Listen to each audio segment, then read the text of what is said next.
There really is nothing like live theater. We are human beings, and we have, unbeknownst to us, animal instincts, and we have animal senses that go out and spread across people. And when you are with other people, you are unknowingly sending signals to them.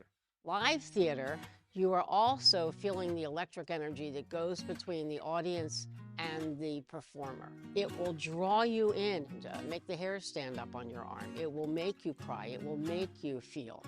And the energy that goes back and forth between the audience and the stage is palpable.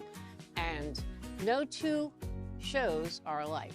So the energy may be very different from the audience on a Sunday afternoon than it might be on a Friday night. Theater works upon the concept of the willing suspension of disbelief.